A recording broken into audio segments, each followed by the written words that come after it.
Hey everybody, Who's Your Jedi here with another review for you. This time talking episode 2 of season 3 of Supergirl Triggers. And overall, I thought this was an alright episode. It wasn't as strong as the last episode, but there are definitely some good elements to it. So let's kind of get right into things. Um, I do like that they're taking the time to sort of really flesh out Samantha as a character here. We spend a lot of time with her home life. We get to learn more about her relationship with her daughter, and the whole thing of, her daughter wanting her to have superpowers and her insisting, like, no, no, I don't. I thought that was nicely done. It's kind of an interesting little situation, sort of like the single parent superhuman. It's not really something that really gets a huge amount of focus, I think, these days. Um, Now, granted, I think it was kind of a little pushing it a little bit. It's like Ruby goes wandering off, and then she just happens to be right next to where a superhero battle unfolds. Except that's totally the thing that constantly happens in comics. So I think on that one, we just kind of have to let it go. Um, and the bit at the end where it's like, you know what, no matter what, I'll always make time for you. Well, that would that was laying it on a little thick, but I think that would have worked a little bit better if we had gotten some sort of an indication that Samantha hadn't really been spending enough time with Ruby. Now, granted, we've kind of got a few hints that Ruby would like to have her spend more time with her, but I don't think that they really developed this enough that you kind of feel like her not spending enough time with her daughter is a serious problem in their relationship. And also, I think should be old enough to understand that, her mom has to work. That bills got to be paid. Um, Although they do seem to be reasonably well off, and if Lena Luthor is bringing Samantha in to take over L Corporation in her stead, well, you must have to have a pretty good education to get the opportunities that would make it possible for you to get the experience to do something like that. And stuff like that doesn't come cheap. So I'm not really sure why Samantha would be super worried about money. I mean, if she was like some just so single mom struggling to make ends meet, that would seem to me to be a much more compelling situation.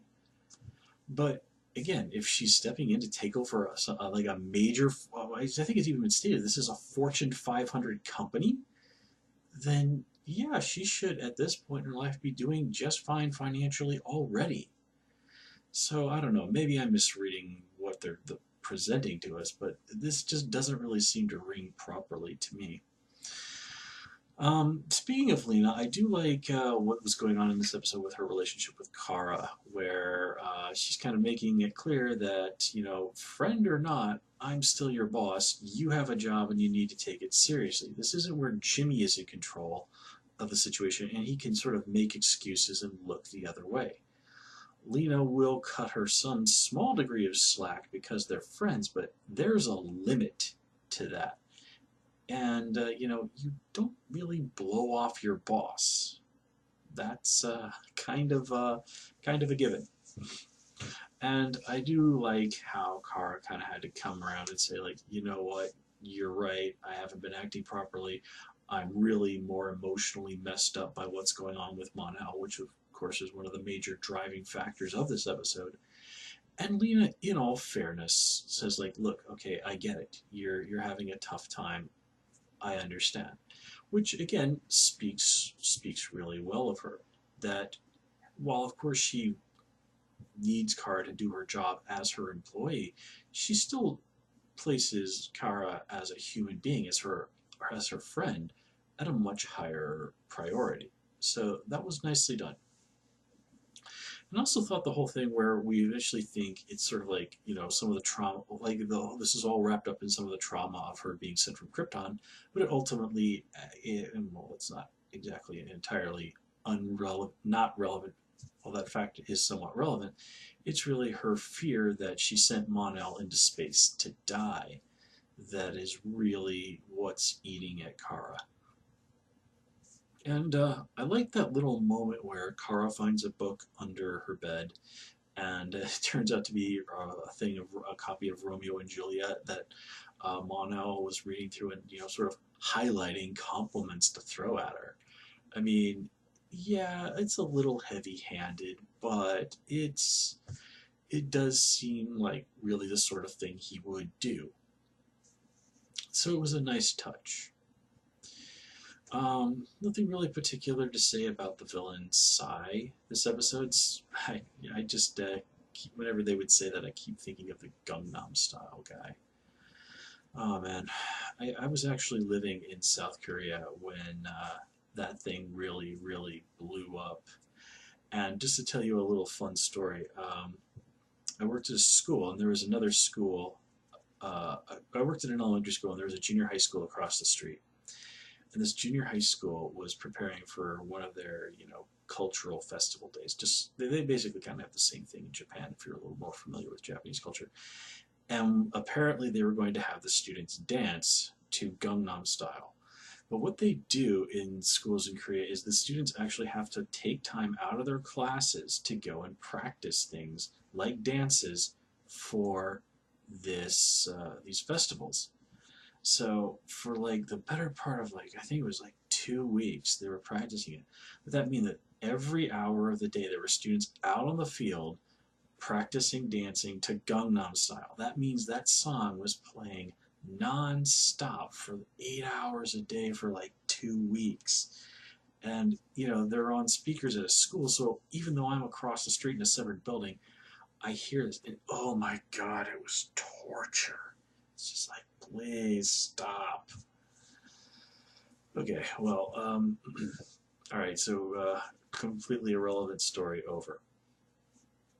Let's see, what else? Definitely did like that moment with John speaking out in favor of DJs. That was pretty hilarious. And it is nice to see that they're bringing back Miss Martian. I'm pretty eager to see what's going to be going on there. And is it just me or does the makeup look like it's like significantly better for McGann this time around? I don't know. The makeup definitely looks like it's been tweaked.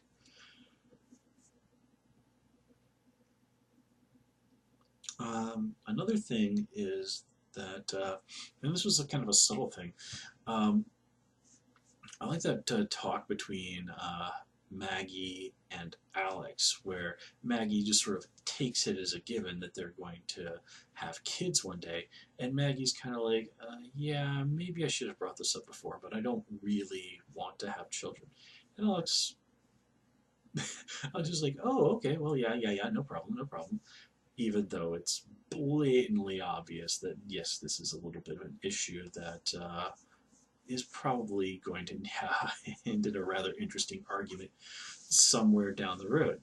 That's a kind of a serious thing. You don't just sort of like, oh yeah, yeah, yeah, sure, no problem.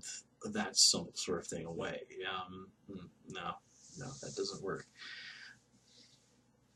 And also, you would think that they would understand that maybe this is something that you should have talked about before you get married. I mean, granted, Maggie does acknowledge this is something they should have mentioned before, but that's just because you point out a problem and then just kind of continue along with the story doesn't mean that that wasn't a problem. It's sort of, why would they have not talked about this before? But people are weird when it comes to marriage sometimes. So I suppose it's not really worth getting too worked up over that. Oh yeah, before I got sidetracked, Sai is not a character that I'm familiar with from the comics. I know nothing about this character, so I really have nothing to say about her. Um, like her thing about her, it's sort of, frankly, I thought she was a little bit of a weak character. I mean, they have her have this little speech about fear, and then they try to have her kind of seem, give her some sort of deeper motivation with money. Like, money is power. It's like, well, yeah, money's great and all, but you can turn superhumans catatonic with their own fears. I think that's a little bit more of a big deal than, cash in the bank. I mean, how much money do you exactly need, and why in the world do you think you can get all that money simply robbing banks? Um, with powers like that, it seems like there would be a much more simple and less attention grabbing way to get cash.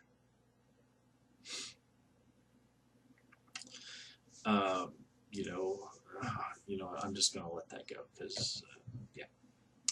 Okay, well, anyway, I think that kind of covers everything that I had to say about this episode, so I'm going to call it here. As always, guys, please comment, rate, subscribe. Of course, you can follow me on Twitter at Who's Your Jedi, and please also join me on Tumblr at Jedi Reviewer. Until next time, take care and have a good one.